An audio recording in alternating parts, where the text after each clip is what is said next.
সংঘাত চলাকালীন সময়ে যুদ্ধবাজ ইসরায়েলকে গোপনে সহযোগিতা করেছে মুসলিম দেশ সৌদি আরব। ইসরায়েল হাইম বলছে, প্রকাশ্যে তেহরানের পক্ষ নেওয়ার ভান করলেও বাস্তবে রিয়াদ নাকি হেলিকপ্টার পাঠিয়ে ইরানের ছোড়া ড্রোন ঠেকাতে সাহায্য করেছে নেতানিয়াহুর বাহিনীকে। এই ভয়াবহ ধ্বংসযজ্ঞের জন্য যতটুকু দায়ী ইসরায়েল, ঠিক ততটুকু দায়ী মুসলিম বিশ্বের মুসলমান দেশের শাসকেরা। এবং আমি আশঙ্কা করি যে এই গাজার মানুষের চোখের পানি, তাদের দুঃখ এবং কষ্ট অভিশাপ হয়ে যেদিন পৃথিবীতে ফিরে আসবে, কেননা আল্লাহ সুবহানাহু তাআলার পৃথিবী পরিচালনার মূলনীতিতে হুটহাট কোনো কিছু হয় না। কোরআনে যতগুলো ইতিহাস আল্লাহ তুলে ধরেছে, একটাতেও হুটহাট কিছু হয়নি। নূহ আলাইহিস সালাতু ওয়াস সালামের কওমকে বন্যা দিয়ে ধ্বংস করেছেন 900 বছরের মাথায়। তো প্রথম যেদিন নূহ আলাইহিস সালামকে অস্বীকার করেছিল, ওই দিনই তো আল্লাহ চাইলে ধ্বংস করে দিতে পারে। কিন্তু নূহ আলাইহিস সালাম দাওয়াত দিতে থাকলো 950 বছর, আল্লাহ ধ্বংস করলেন 950 বছর পর। তথা ধ্বংস করার পট, ক্ষেত্র, প্রেক্ষাপট আল্লাহ প্রস্তুত করেন। কোনো কিছু আল্লাহ হুটহাট করেন না।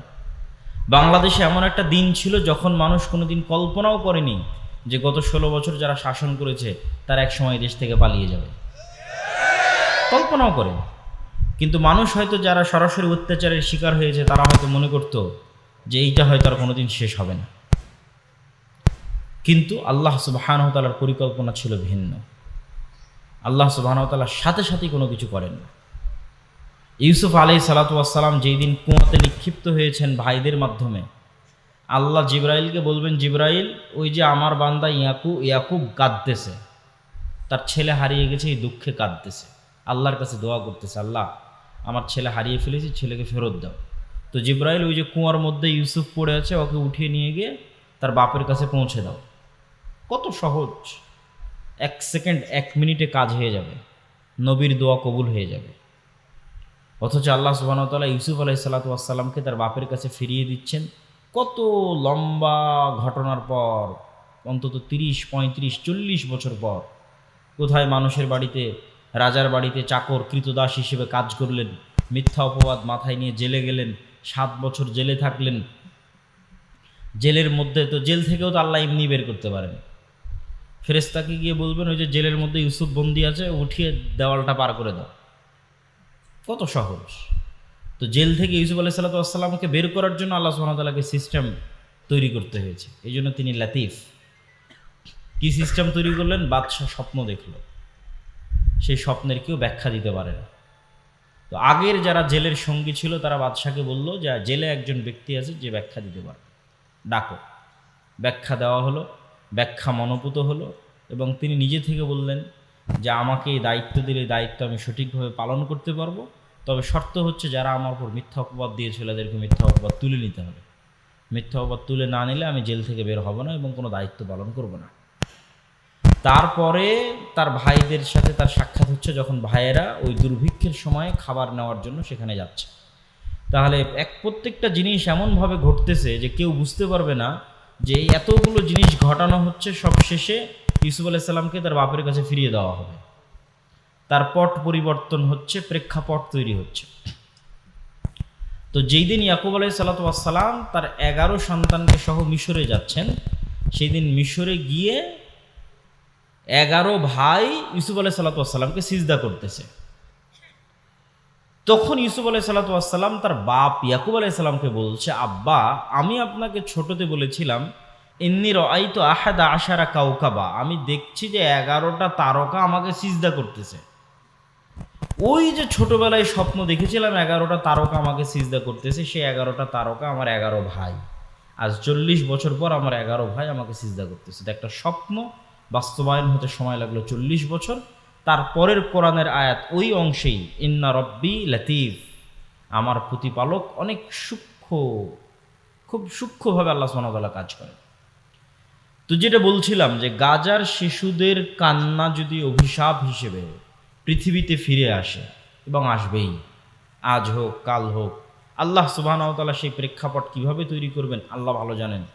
তো সেই দিন শুধু ওই অভিশাপে ইসরায়েল ধ্বংস হবে না, বরং এই গাজার শিশুদেরকে চোখের সামনে মৃত্যুবরণ করতে দেখেও যে মুসলিম শাসকরা পদক্ষেপ নেয়নি, তাদের রাজত্ব ধ্বংস হয়ে যাবে। সম্মানিত উপস্থিতি, মুসলমানদের প্রতি আমাদের যে হক, দায়িত্বের জায়গা, এই দায়িত্ব যদি আমরা পালন না করি তাহলে সেটার জবাবদিহিতা আমাদের করতে হবে। এটা হলো 1 নাম্বার শিক্ষা, যে আমাদেরকে আমাদের দায়িত্বের জায়গা থেকে সাধ্য অনুযায়ী সর্বোচ্চ পর্যায়ে তাদের জন্য চেষ্টা করা, তাদের পাশে দাঁড়ানো, তাদেরকে বাঁচানোর চেষ্টা করা, এটা আমাদের দায়িত্ব। আপনি যত বেশি আপনার অপর মুসলিম ভাইকে বাঁচাতে সক্ষম হবেন, তত বেশি নিজে বাঁচবেন। আপনাকে আরও সিম্পল, সহজ করে বলি, ইসরায়েল তো বহু দূর হয়ে গেল, আমাদের পাশের দেশ ভারত। ভারতে গত কিছুদিন পূর্বে একটা আইন বাস্তবায়ন করেছে, ওয়াকফ অ্যামেন্ডমেন্ট বিল, ওয়াকফ সংশোধনী বিল। তো আমরা মসজিদ মাদ্রাসার নামে জমি ওয়াকফ করি, তো এই ওয়াকফ আইন বহুদিন থেকে চলে আসতেছে। তো ভারতে মুসলমানদের ওয়াকফ সম্পত্তি অনেক, কয়েক লক্ষ বিঘা সম্পত্তির মালিক মুসলমানেরা ওয়াকফ হিসেবে। তো এইগুলোর উপর মসজিদ প্রতিষ্ঠিত, মাদ্রাসা প্রতিষ্ঠিত। তো মুসলমানদের এই সম্পত্তিগুলো কিভাবে দখল করে নেওয়া যায়, ঠিক যেভাবে ব্রিটিশরা চিরস্থায়ী বন্দোবস্ত বা বাজেয়াপ্ত, যে লাখেরাজ সম্পত্তি বাজেয়াপ্তকরণ যে আইন বাস্তবায়ন করেছিল ব্রিটিশরা এই দেশে আসার পর, লাখেরাজ মানে যে সম্পত্তির খাজনা লাগতো না, কর লাগতো না। লা খারাজা, এটা আরবি শব্দ, খারাজ মানে কর, ট্যাক্স, সেটাকে বাংলা হয়ে গেছে লাখেরাজ। লাখেরাজ সম্পত্তি বাজেয়াপ্তকরণ। তো ওয়াকফকৃত সম্পত্তির কোনো ট্যাক্স, কর দিতে হতো না মোগল শাসন আমলে। তো সেগুলো সব মসজিদ মাদ্রাসার নামে ওয়াকফ ছিল। পুরো ভারত, পাকিস্তান, বাংলাদেশের 5 ভাগের 1 ভাগ সম্পত্তি মসজিদ মাদ্রাসার নামে ওয়াকফ ছিল মোগল শাসন আমলে। এখন কিন্তু আর ওগুলো একটাও পাবেন না। এখন যত মাদ্রাসায় দেখেন সব 100, 150, 200, মসজিদ দেখেন 100, 150, 200। 2-1টা খুব পুরাতন মসজিদ 500 বছরের পাওয়া যেতে পারে, কেননা সব সম্পত্তি ব্রিটিশরা বাজেয়াপ্ত করে সরকারি কোষাগারে দিয়ে দিয়েছিল এবং জমিদারদের মধ্যে বন্টন করে দিয়েছিল। ফলত সব মসজিদ মাদ্রাসা একদিনে সম্পত্তিবিহীন হয়ে গেছিল।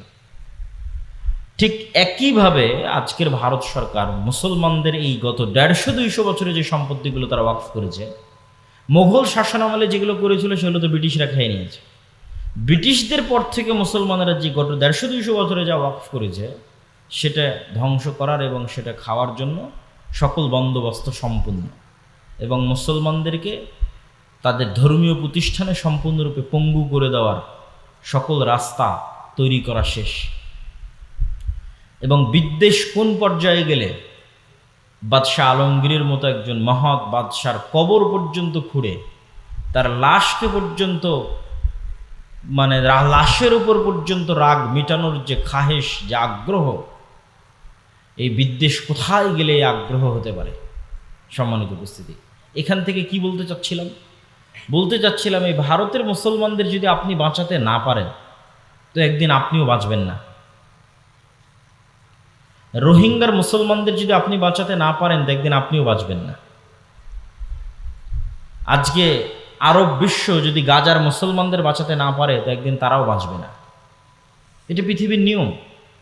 আপনি যদি নিজে বাঁচতে চান তাহলে আগে আপনার প্রতিবেশীকে বাঁচাতে হবে।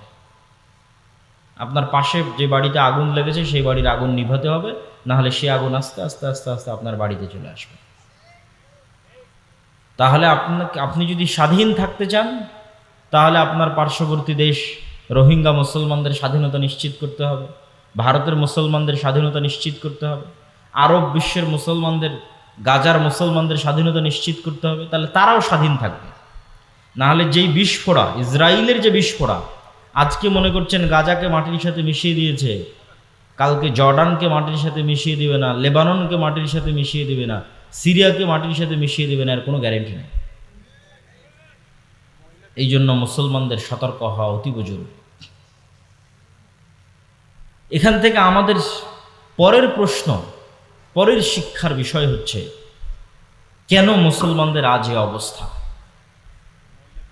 এই যে সমগ্র বিশ্বে মুসলমানদের উপর জুলমের স্টিম রোলার চলছে, মায়ানমারের আরাকান থেকে পার্শ্ববর্তী দেশ ভারত থেকে আরব বিশ্বের ইসরায়েল পর্যন্ত, চায়নার উইঘুর মুসলমান পর্যন্ত সমগ্র বিশ্ব মুসলমানদের উপর যে জুলমের স্টিম রোলার চলছে, মুসলমানেরা এইভাবে গোলাম কিভাবে হয়ে গেল?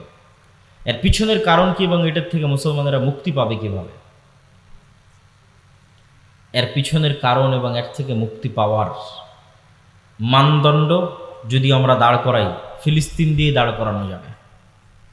কিভাবে ফিলিস্তিন দিয়ে দাঁড় করানো যাবে? আগে আপনাকে এই ফিলিস্তিনের মাটির গুরুত্বটা বুঝতে হবে।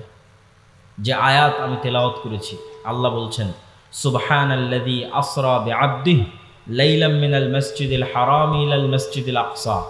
মহাপবিত্র সেই আল্লাহ যে তার বান্দাকে মক্কার হারাম থেকে, মানে মুহাম্মদ সাল্লাল্লাহু আলাইহি ওয়াসাল্লামকে মক্কার হারাম থেকে রাতের অন্ধকারে ওই মসজিদে আকসায় নিয়ে গেছেন, যেই মসজিদে আকসার চতুর্দিক আল্লাহ বরকত দিয়ে ঘিরে রেখেছে। আল্লাহু আকবার।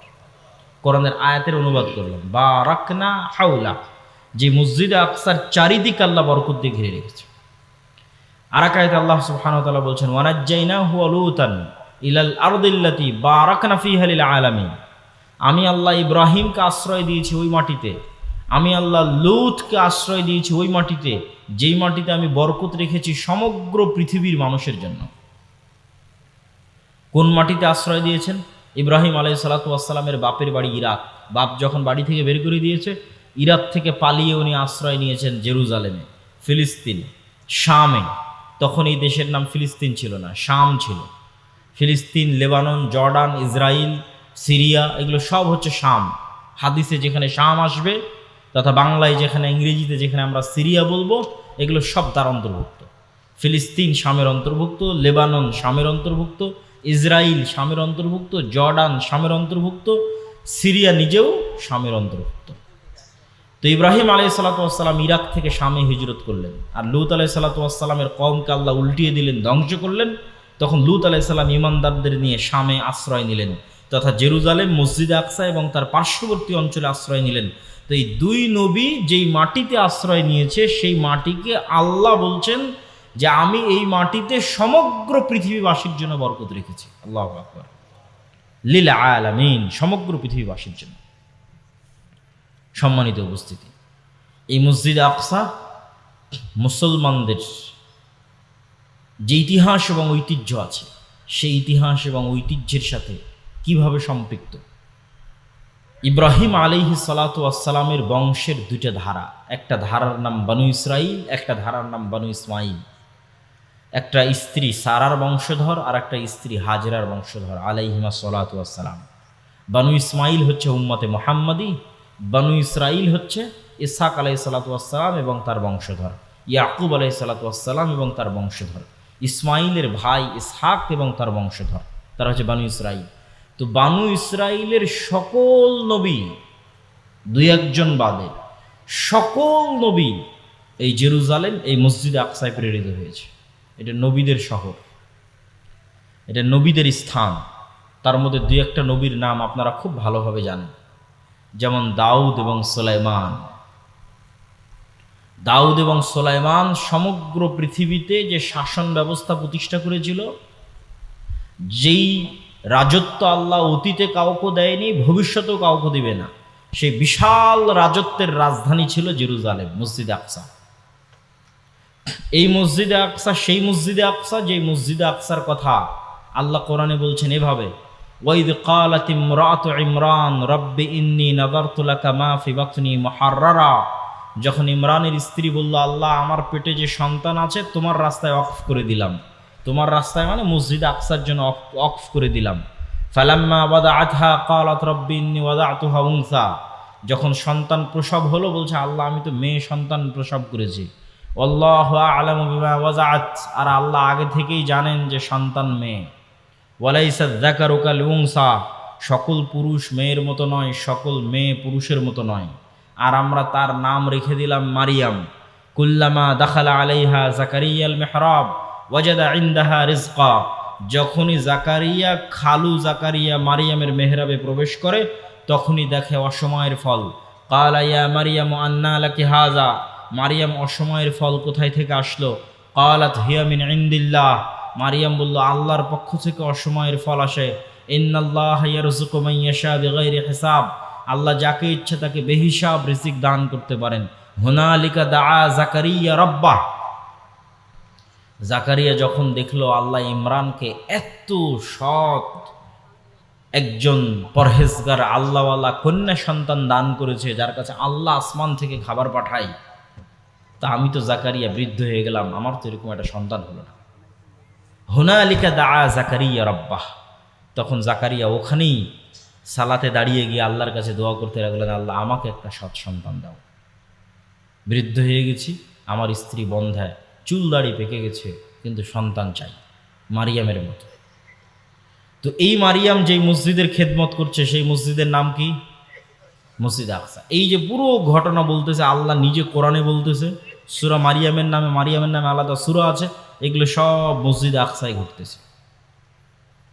তারপরে মারিয়াম আলাইহিস সালাতু ওয়াস সালামের পেটেও যখন সন্তান আসলো, তিনি যখন নির্জন এলাকায় চলে গেলেন এবং সন্তান কোলে করে নিয়ে যখন গ্রামে ফিরে আসলেন সন্তান প্রসবের পর, তখন গ্রামের মানুষ বলতে লাগলো, মা কানা আবুকে ইমরা সাউইন ওয়া মা কানাত উম্মুকে বাগিয়া।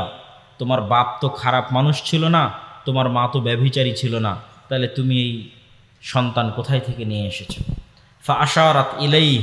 মারিয়াম কোলের দিকে ইশারা করে বলল, আল্লাহ বলে দিয়েছে তুমি মুখ খুলবা না, বরং হাত দিয়ে বাচ্চার দিকে ইশারা করবা। তো কোলের বাচ্চার দিকে মারিয়াম আলাইহিস সালাতু ওয়াস সালাম ইশারা করলেন। তখন তারা বলছে, কাইফা নাতাকাল্লামু মান কানা ফিল মাহদি সাবিয়্যা। এই বাচ্চার সাথে কিভাবে কথা বলবো যে এখন মায়ের কোলে দুধ পান করে? তখন ঈসা আলাইহিস সালাতু ওয়াস সালাম মায়ের কোল থেকে বলে উঠছেন, ইন্নী আব্দুল্লাহ আতানিয়াল কিতাবা ওয়া জাআলানি নাবিয়্যা। আমি আল্লাহর বান্দা, আল্লাহ আমাকে কিতাব দিয়েছে, আল্লাহ আমাকে নবী করে পাঠিয়েছে। ওয়া আওসানি বিস সালাতি ওয়াজ যাকাতি মা দুমতু হাইয়্যা। আর আল্লাহ আমাকে আদেশ দিয়েছে যতদিন পৃথিবীতে বেঁচে থাকবো ততদিন যেন সালাত আর যাকাত আদায় করি। আল্লাহু আকবার। ছোট্ট বাচ্চা মায়ের কোলে কথা বলতেছে, কিন্তু প্রথম কথার মধ্যেই আছে যে আল্লাহ আমাকে আদেশ দিয়েছে মরা পর্যন্ত কোন দুটো জিনিস আদায় করতে? সালাত এবং যাকাত। এটা কিন্তু মুহাম্মদ সাল্লাল্লাহু আলাইহি ওয়াসাল্লামের কথা বলছে, ঈসা আলাইহিস সালামের কথা বলছে। যখন তিনি মায়ের কোলে যেদিন প্রথম কথা বলেন সেই দিনই তিনি বলছেন আল্লাহ আমাকে আদেশ দিয়েছে সালাত আর যাকাত আদায় করতে। তাহলে সালাত যাকাত মুহাম্মদ সাল্লাল্লাহু আলাইহি ওয়াসাল্লামের নিয়ে আসা বিধান নয়, আগের থেকে সব নবীর উপর সালাত যাকাত ফরজ ছিল, সব নবীর উপর।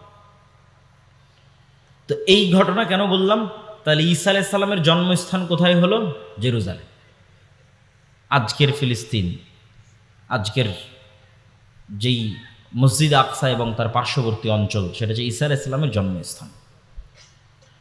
এটা কেন বললাম ঈসা আলাইহিস সালামের জন্মস্থান এবং দাউদ সুলাইমানের রাজত্বের কেন্দ্র? ঈসা আলাইহিস সালামের জন্মস্থান বলার পিছনে কারণ হচ্ছে আজকের বিশ্বের যেই ধর্মের অনুসারী সবচেয়ে বেশি, নাম কাওয়াস্তে কাগজে কলমে, বাস্তবে নয়, প্র্যাকটিক্যাল নয়। প্র্যাকটিক্যাল একটা খ্রিস্টান খুঁজে পাওয়া কঠিন। কেন খুঁজে পাওয়া কঠিন? ঈসা আলাইহিস সালাম নিজে বলতেছে প্রথম বাক্য, ইন্নী আব্দুল্লাহ, আমি আল্লাহর বান্দা। আর খ্রিস্টানরা বলতেছে আল্লাহর ছেলে, নাউজুবিল্লাহ।